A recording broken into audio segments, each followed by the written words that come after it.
자, 우리 약식으로 이렇게 쓰시죠, 뭐.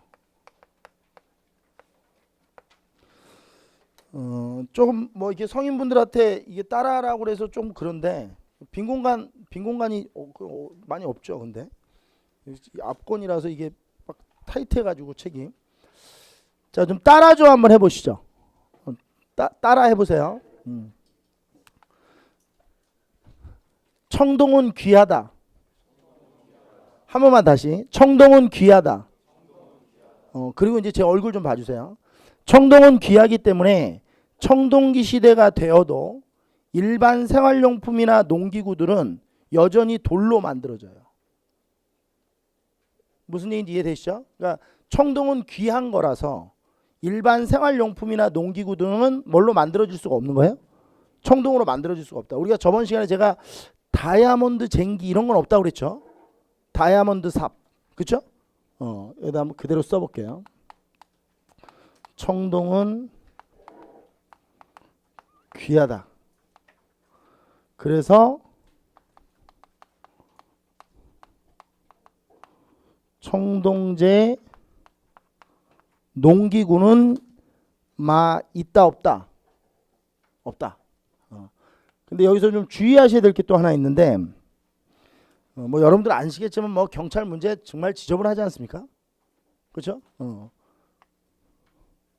주의하셔야 될 게 청동제로 만들어진 무기는 있어요. 이따가 이제 비파형 동검 이런 걸 배우게 되는데 무기는 있고 또 공구는 있어요. 공구, 공업용구 이런 것들은 만들어집니다. 그래서 주의하셔야 될 거는 무기, 공구 제작은 이루어져요.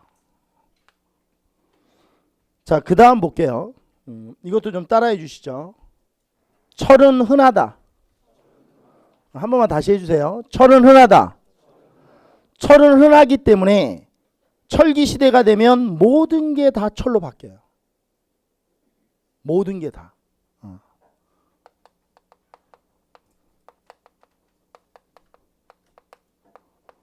그래서 이거와 관련해서 우리가 기억해야 될 게 철이 단단해요? 청동이 단단해요? 철이 단단하죠. 근데 철이 흔하기도 하대요. 그럼 이걸 지금으로 얘기하면 어떻게 되는 거죠? 가격은 싼데 훨씬 성능이 좋은 거죠. 그러면 가격은 비싸고 성능이 떨어지는 청동은 어떻게 되겠어요? 이게 좀 사양화 되겠죠. 그렇죠? 좀 덜 쓰겠죠. 아예 없어지는 건 아니겠지만 덜 쓰겠죠. 그렇죠? 그래서 청동기는 대부분 의기화돼요. 뭐 돼요? 의기가 뭐냐면 재사용 도구예요. 의식용 기구. 근데 왜 청동은 재사용 도구로 쓰이느냐? 청동이 철보다 장점이 있는데 그게 구리가 섞여가지고 이게 금빛이 난다는 거예요. 그러니까 이런 것들이 이제 제사를 지낼 때는 요긴하게 쓰이는 거죠. 정리를 해보면 청동기에 의기화가 일어난다. 자, 그 다음에 또 한번 보죠. 우리 지금 제가 첫 시간 수업할 때 얘기했지만요. 여러분들이 이거 모르고 있다고 생각하고 하는 거예요? 알고 있다고 생각하고 하는 거예요? 이거 알고 있다고 생각하고 하는 강의예요. 그러니까 혹시라도 휘발될 수 있는데 너무 중요한 개념이니까 혹시라도 휘발될 수 있으니까 다시 한번 정착시키는 개념이라고 생각하시면 됩니다. 자, 한번 보죠. 이 청동기 시대 때 우리나라 청동기 문화가 있겠죠. 청동기 시대에 우리나라 청동기 문화가 있을 거 아니에요. 그 우리나라의 청동기 문화는 북방 시베리아 계통의 문화예요.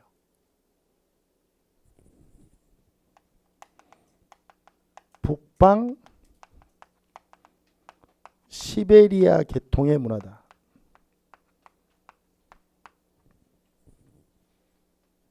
지도를 좀 볼까요?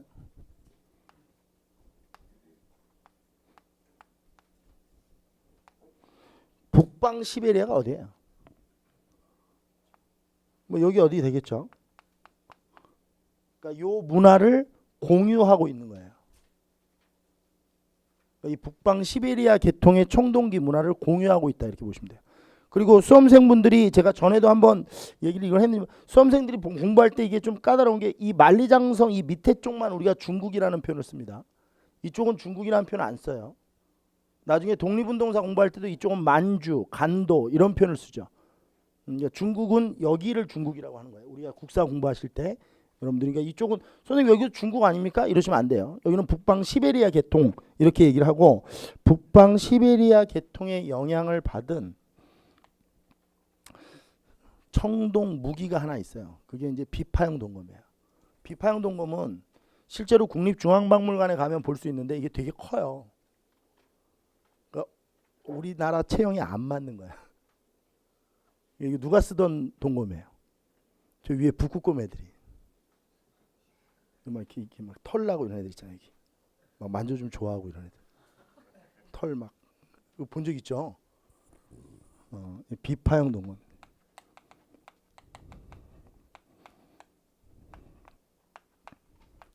그럼 이제 생각해 봅시다. 이 비파형 동검은 한국인의 체형에 안 맞으니까 청동기 시대에 저희 보세요. 청동기 시대에 이 청동인들은 체형이 안 맞는 막 비파형 동검을 썼잖아요. 그러면 이게 시간이 지나면서 너무 무겁고 안 맞으니까 이걸 자기 체형에 맞게 개량을 시키겠죠. 그게 세형 동검이에요. 근데 세형 동검은 어느 시대에 와서 나타나는 거예요?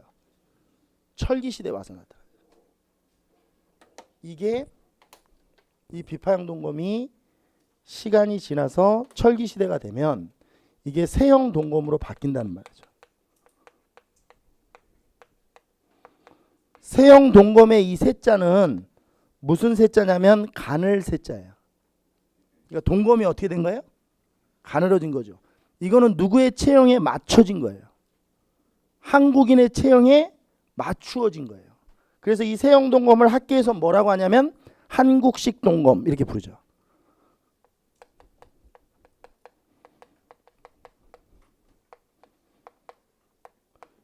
이게 가늘다예요. 가늘다. 우리 목포 가면 뭐가 유명해요? 세발낙. 세발낙지는 발 3개 있는 거예요? 발이 가는 거죠. 그렇죠? 그 호롱이라고 먹어봤어요? 목포에 가서? 그 이렇게 대나무 꼬치 같은 데 이렇게 해가지고 낙지 갈아 이게 해가지고 그 이렇게 구워서 못 먹었죠. 평생 안 먹어볼 거예요? 그리고 꼬치 하나에 소주 한 병인 거 아시죠? 됐어요. 나중에 얘기할게요. 초반이라서 얘기하면 안 됩니다. 세형 동검, 세형 동검. 무슨 동검? 그럼 세형 동검은 한국인의 체형에 맞춰진 거예요. 그러면 이거를 이제 어떻게 얘기하냐면 시험 문제에서 세형 동검이 사진이나 사료로 떴어요. 그럼 이 동검이 가지고 있는 의의가 뭐냐 혹은 의미가 뭐냐 이렇게 물어보면 한반도에 나타난 독자적 청동기 문화예요. 한반도에 나타난 무슨 문화? 독자적 청동기 문화. 이게 뜨면 답이 한반도 독자적 청동기 문화가 돼요.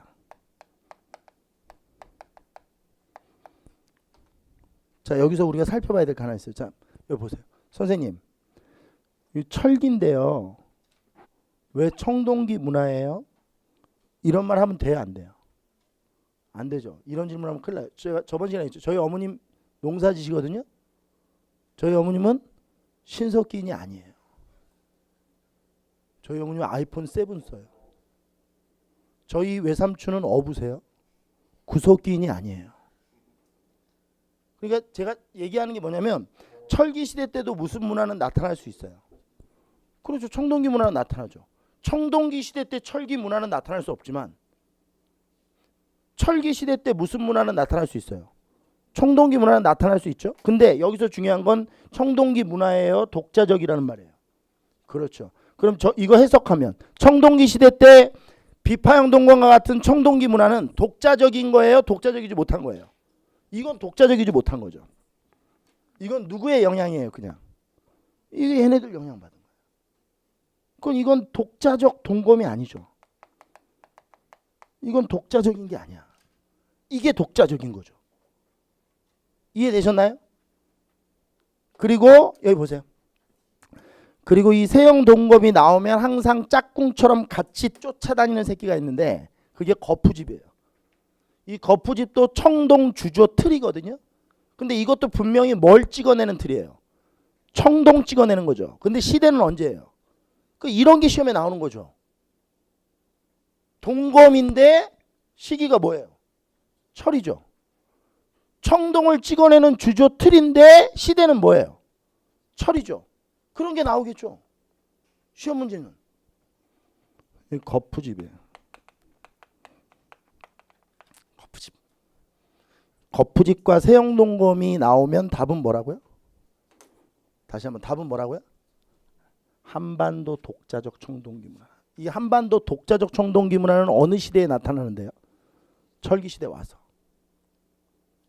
한반도 독자적 청동기문화는 어느 시대에 와서? 철기시대에 와서 나타나는 거예요. 그러니까 상황극을 만들어 보면 이런 거죠. 청동기 시대 때 청동기는 비파형 동검을 써요. 근데 막 너무 아파. 막 무겁고. 근데 시간이 지나면서 철기 시대 가면서 이게 어떻게 되는 거예요? 가늘어져요. 그러니까 한국인의 체형에 맞춰진 거죠. 이런 독자성은 어느 시대에 와서 나타나는 거예요? 철기 시대에 와서 나타난다.